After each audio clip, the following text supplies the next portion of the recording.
এ নাও, এটা তোমার জন্য, এটা তোমার জন্য। কিন্তু এটা দিয়ে কি করব? এটা তোমাদের দুজনের ইন্টারভিউ ড্রেস। ড্রেসটা গিয়ে চেঞ্জ করে নাও, তারপরে তোমাদের ইন্টারভিউ হবে। কিন্তু স্যার, এত ছোট ড্রেস। আসলে আজকে আমাদের কোম্পানিতে ম্যানেজিং ডিরেক্টর আসবে, আর উনি ইন্টারভিউ এই ড্রেসেই নেবেন। এই ড্রেস মেনলি আমাদের এমডিকে ইমপ্রেস করার জন্য। তাই তাড়াতাড়ি রেডি হয়ে নাও, তারপরে তোমাদের ইন্টারভিউ হবে। স্যার, আমি এত ছোট ড্রেস পরতে পারবো না। এই ড্রেস ছাড়া তোমাদের ইন্টারভিউ হবে না। কিন্তু স্যার, আমি এত শর্ট ড্রেস পরতে পারবো না। দেখুন ম্যাডাম, আপনার কোনটা ভালো লাগে আর কোনটা ভালো লাগে না সেটা আমি জানি না। আপনি কোন ড্রেস পরতে পারবেন, কোন ড্রেস পরতে পারবেন না, সেটা আমার জানার দরকার নেই। আমি শুধু এইটুকুই জানি, এখানে ইন্টারভিউ দেওয়ার জন্য এই ড্রেসই পরতে হবে। আর হ্যাঁ, আপনি এখানে জবের জন্য এসেছেন তো, আপনি জব তখনই পাবেন যখন আপনি ইন্টারভিউ দেবেন, আর আপনি ইন্টারভিউ তখনই দেবেন যখন আপনি এই ড্রেসটা পরবেন। If you are not comfortable in this dress, you may leave now. Interview দিতে চাইলে আমি যে ড্রেসটা বললাম সেটা পরে নিন। আমি চললাম। যাই, আমি চেঞ্জ করে আসি। আরে, কোথায় যাচ্ছ তুমি?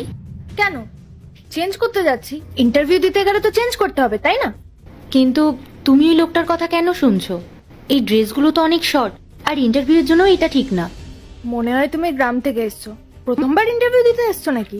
তোমাদের মতো গ্রামের মেয়েরা কিছুই জানে না।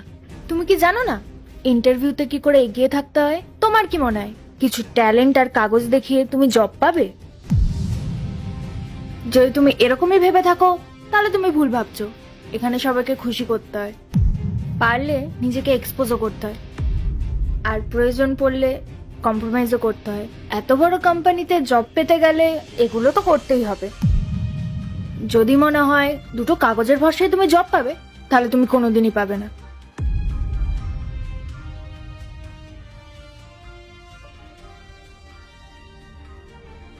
আরে বাহ, তুমিও ড্রেসটা চেঞ্জ করে নিয়েছো।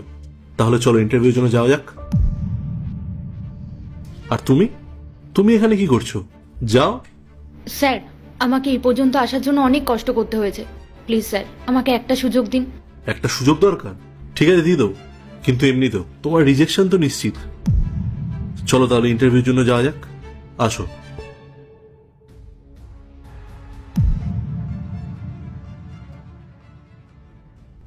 ইন্টারভিউ শুরু করার আগে আমি তোমাদের দুজনকে একটা প্রশ্ন করতে চাই।